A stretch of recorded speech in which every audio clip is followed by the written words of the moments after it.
الماضي مع الحاضر، كل هذه الازمنه بتلعب دور، او كل هذه المكونات بتلعب ادوارا مهمه في عالم محمد عفيف المطر على شكل واضح. طبعا احنا يعني في احتفاليه، وما اعتقدش ان ده مجال ان احنا نتكلم بشكل يعني مستفيض في شكل دراسه، لكن اختتم بالقول ان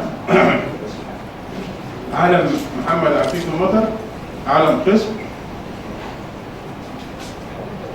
بداية من تلك الخصوبة التي استمدها من الفسيولوجيا الإغريقية، من فكرة العناصر الأربعة، فكرة الماء والتراب والهواء والنار، والتي ظهرت في عنوان أحد دواوينه وهو رباعية الفرح، وظهرت في يتحدث التمر، وظهرت في قصائد كثيرة. وبعدين بنجد انه هذا العالم اللي بيبنى او بينشأ في البداية على هذه العناصر الأربعة بيبتدي يتحول. بنجد ان الطبيعة بتحضر بكل مكوناتها، من طيور وحيوانات ومن بشر ومن نباتات ومن اسماء اعشاب، كل هذه المكونات بتسري هذا العالم. فبنجد يعني الطيور والحيوانات والبشر والمعادن والرياح والعصف والامطار والغيوم والبروق والصواعق والرعود والفيضانات وانفعالات الدهشه والفرح والتساؤل والحب والذات التي تحضر دائما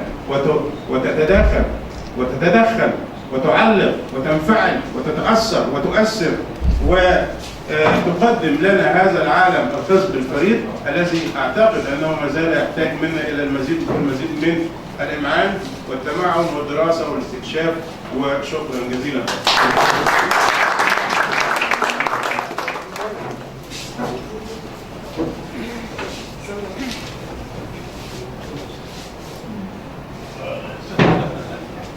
عندما غير محمد عفيفي مطر عنوانه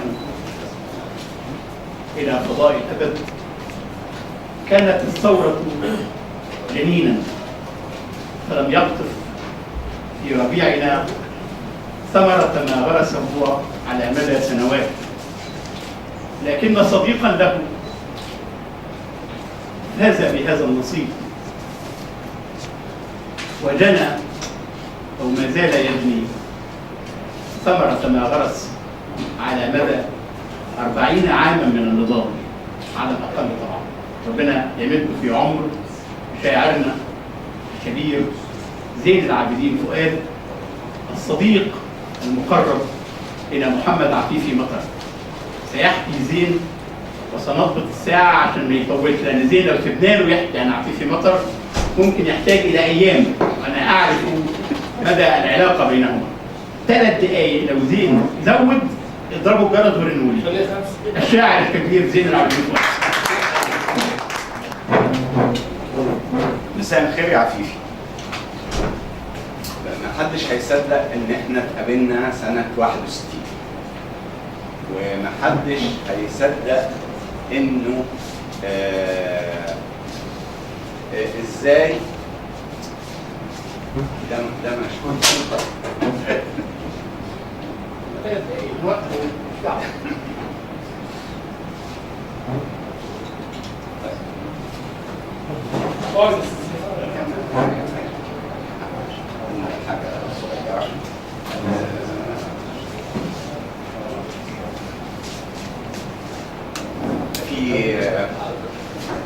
في روتردام اتعمل مهرجان للشعر، وكان أول مرة أوروبا بعد الحرب تفكر إن يبقى فيه مهرجان للشعر.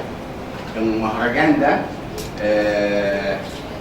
في سنة 88 عملوا جايزة جديدة خالص للشعراء في ظروف صعبة، يعني في السجن.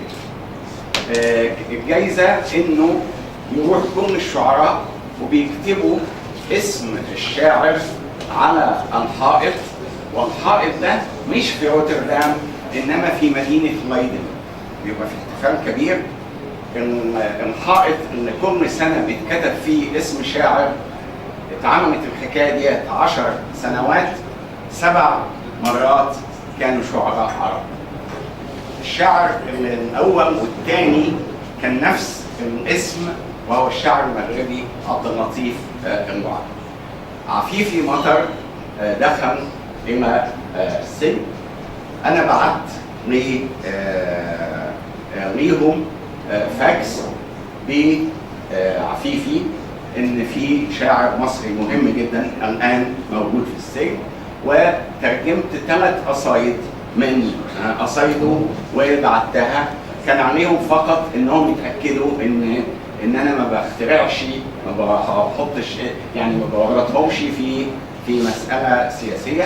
تاكدوا، وبقى الاسم الثاني او الثالث في الترتيب الذي يكتب عن الحائط كان محمد عفيفي مطر. وبعد ما كتب في الدوره اللي بعدها على طول كان عفيفي خرج فرشح وذهب إلى هناك وشارك في كتابة اسم الشاعر اللي بعده. صعب جدا إن الواحد يتكلم عن عفيفي، لكن في مشهد طريف جدا أختم بيه. المشهد الطريف جدا كنا في وأظن شفيع كان موجود في 69 في مؤتمر الأدباء الشبان الأول والأخير اللي عقد في الزقازيق، وكنا بنروح قرى. كنا في رمضان، فبالليل كنا بنروح قرى. ما حدش يصدق إن كان يبقى فيه 20,000 فلاح مصري قاعدين بيسمعوا الشعر لمدة 5 ساعات. ما حدش النهارده لو قلنا ده للناس يقوموا إن إحنا بنكذب يعني. كانوا بيوزعونا كل يوم ننزل نلاقي اسامينا مختلفه. احنا كنا مجموعه بنتحرك مع بعض وما بنهتمش خالص باللي هم بيعملوه. عفيفي وانا احنا كنا مقدمين في الجوائز للمسابقه ايضا اللي كانت موجوده. وفي يوم واحنا رايحين عدد الشعراء اللي كانوا راكبين هذه السياره كان ملك عبد العزيز واحمد عبد المعطي حجازي ومظفر النواب ونجيب شهاب الدين وحسن توفيق ومحمد عفيفي مطر، وكان معانا رضوى عاشور وانا. واحنا رايحين ابتدت المجموعه تغني وتقول عفيفي يا مطر الجايزه في خطر، لان كنا عرفنا انه في احتمالات تدخل يوسف السباعي بشده عشان حذف بقى يعني ابعاد عفيفي عن الجايزه. ففوجئنا بانه عفيفي عشان يسكتنا غنى بصوت جميل جدا وقال يا ملك ما اجملك، وكان يقصد ملك عبد العزيز. عفيفي تاريخ زي نهر النيل وزي اي شجره موجوده عندنا ليها تاريخ، فما نقدرش ألخص لا علاقتي بعفيفي ولا عفيفي في كلمات. عفيفي تصبح على خير.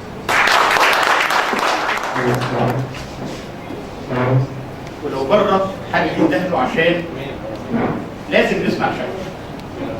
في حضرة عفيفي لازم نسمع شعر.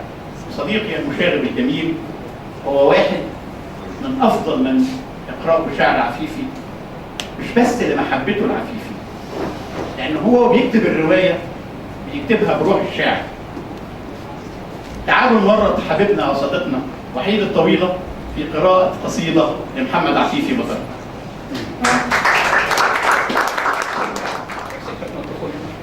عفيفي ما كانش يعني على قد ما كان الشاعر لا يعني هو الخبز وبيتغنى في كل وقت وعلى لسان كل الناس. كان عندي تصور ان هو الان على شعره ساعة ما حد يجي ينطقه، لدرجة ان كنت اول مرة اشوف فيها شاكر عبد الحميد.